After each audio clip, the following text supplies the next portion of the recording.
హృతిక్ రోషన్ జనవరి 10న 52వ ఏట అడుగుపెట్టనున్నాడు. అతను ఫీల్డ్లోకి వచ్చి 24 ఏళ్లు గడిచిపోయాయి. కహోనా ప్యార్ హై విడుదలైనప్పుడు హృతిక్ కాబోయే సూపర్ హీరో అని అందరూ అనుకున్నారు. అంటే సల్మాన్ ఖాన్, షారుఖ్ ఖాన్, అమీర్ ఖాన్ల కంటే పెద్ద స్టార్ అయ్యి ఇండస్ట్రీ నెంబర్ 1 అవుతాడని భావించారు.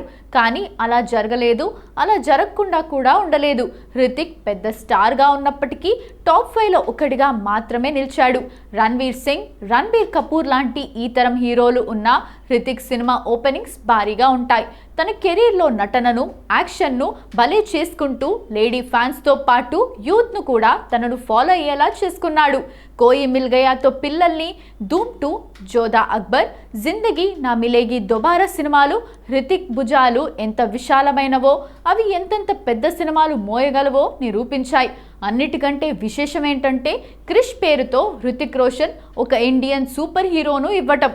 కోయి మిల్ గయాతో మొదలైన ఈ ఫ్రాంచైజ్ క్రిష్ 2, క్రిష్ 3 సినిమాల ఘన విజయంతో కొనసాగింది.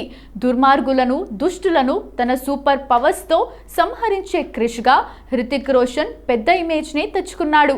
తండ్రి రాకేష్ రోషన్ ఈ సినిమాలకు రూపకల్పన చేసి కొడుకు కెరీర్కు పెద్ద సాయం చేశాడు. 2021లో క్రిష్ 4 ఇస్తానని వాగ్దానం చేశాడు రాకేష్ రోషన్. అభిమానుల డిమాండ్ మేరకు క్రిష్ 4 తీస్తున్నాం అని కొంతకాలంగా రాకేష్ చెబుతూ ఉన్నాడు. ప్రస్తుతం హృతిక్ రోషన్ ఈ ఒక్క సినిమా కోసం పనిచేస్తున్నాడనే చెప్పాలి. 2019లో హృతిక్ నటించిన సూపర్ 30, వార్ సినిమాలు సూపర్ డూపర్ హిట్ అయ్యాయి. ఇక హృతిక్ రోషన్ వ్యక్తిగత జీవితం కూడా మెల్లిమెల్లిగా గాడిలో పడుతోంది. భార్య సుషానే ఖాన్తో 2014లో విడాకులు తీసుకోవటం హృతిక్ను మానసికంగా బాగా దెబ్బతీసింది. 2 కొడుకులతో ఆమె వెళ్ళిపోయింది. హృతిక్ రోషన్, జూనియర్ ఎన్టీఆర్ కలిసి వార్ 2లో నటించారు.